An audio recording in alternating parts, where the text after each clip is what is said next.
Well, hello, this message is for Sunday the 18th of April, and it's from Luke's Gospel, and I have entitled it Jesus, Resurrection and the Scientific Method. So we pick up the narrative, the lectionary Gospel reading in Luke chapter 24 verses 36 through to 48. Now this is the evening of the resurrection day. Two disciples who had been to Emmaus have returned to, I think it's the upper room, and have reported to the rest of the disciples that they have met Jesus on the road. While they were talking about this, Jesus himself stood among them and said to them, "Peace be with you."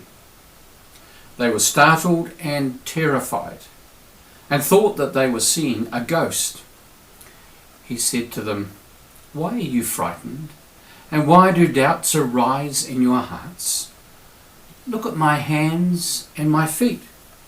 See that it is I myself. Touch me and see. For a ghost does not have flesh and bones as you see I have." And when he'd said this, he showed them his hands and his feet. While in their joy they were disbelieving and still wondering, he said to them, "Have you anything here to eat?" They gave him a piece of broiled fish, and he took it and ate it in their presence. Then he said to them, "These are my words that I spoke to you while I was still with you, that everything written about me in the law of Moses, the prophets and the Psalms must be fulfilled." Then he opened their minds to understand the scriptures, and he said to them, "Thus it is written, that the Messiah is to suffer and to rise from the dead on the third day, and that repentance and forgiveness of sins is to be proclaimed in his name to all nations, beginning from Jerusalem. You are witnesses of these things."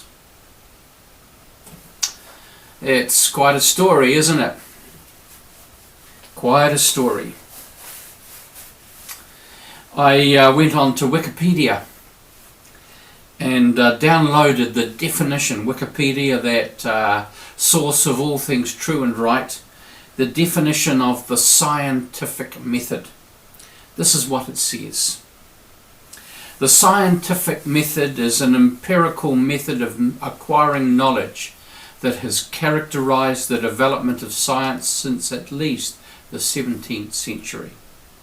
It involves careful observation, applying rigorous skepticism about what is observed, given that cognitive assumptions can distort how one interprets the observation. It involves formulating hypotheses via induction based on such observations, experimental and measurement-based testing of deductions drawn from the hypothesis, and refinement or elimination of the hypothesis based on the experimental findings. These are principles of the scientific method, as distinguished from a definitive series of steps applicable to all scientific enterprises. And here we have Luke's account of the resurrection, that resurrection evening. And as I sort of hold that alongside this explanation of the scientific method, I think that Luke's analysis, Luke's description, actually fits the bill pretty well, given that it is much, much, much more ancient. Now, Luke wasn't there. Luke was a careful historian, and he reported what he was told. And what we notice is that he reported it warts and all. He reported the strength of their fears and uncertainties and the lack of faith. None of that is ever missed. Expresses the doubts and fears of the disciple as Jesus comes to stand among them. Startled and terrified, they thought they were seeing a ghost. Of course they did.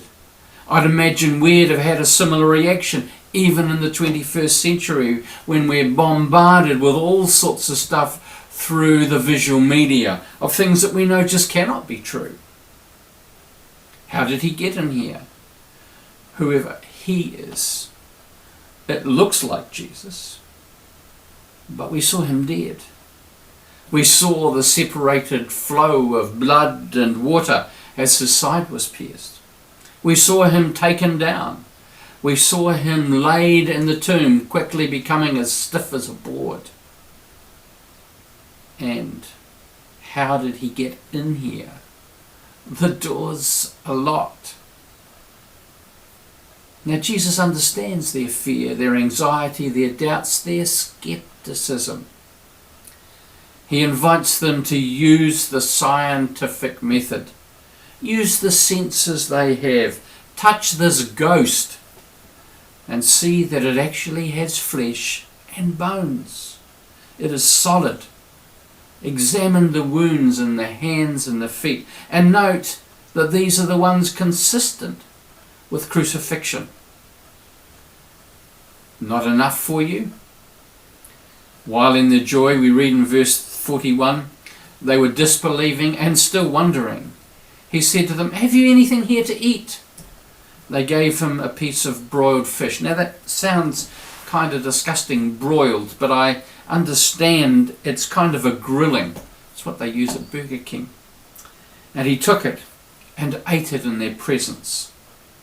So finally, if still doubting, they've given him some food, that he can eat it in front of them. This is no phantasm, no apparition, no mere spirit being. This is a human being, solid, warm, flesh and bones, just like them. And it sounds like Jesus, looks like Jesus, is Jesus. It's this experience of encounter and those that follow over the next 40 days, those encounters, that is the springboard for the explosion of the Christian church onto the first century world. Countless thousands put their trust in Jesus, not because they'd had a flesh and bones encounter with him, but because they were convinced of the testimony of those who did. A day or two back, there was one of my friends posted a quotation on Facebook from Charles Colson, often known as Chuck. He died in 2012. He was part of Richard Nixon's team of conspirators over Watergate to try and hide what had happened. And he went to jail for lying for Nixon over that event. He says this, and Watergate for him was crucial in his faith journey.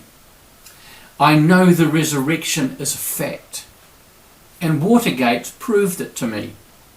How? Because 12 men testified that they had seen Jesus raised from the dead. Then they proclaimed the truth for 40 years, never once denying it. Everyone was beaten, tortured, stoned, and put in prison. They would not have endured that if it weren't true. Watergate embroiled 12 of the most powerful men in the world, and they couldn't keep alive for 3 weeks. You're telling me 12 apostles could keep alive for 40 years? Absolutely impossible. Well, it does it for me. God bless you.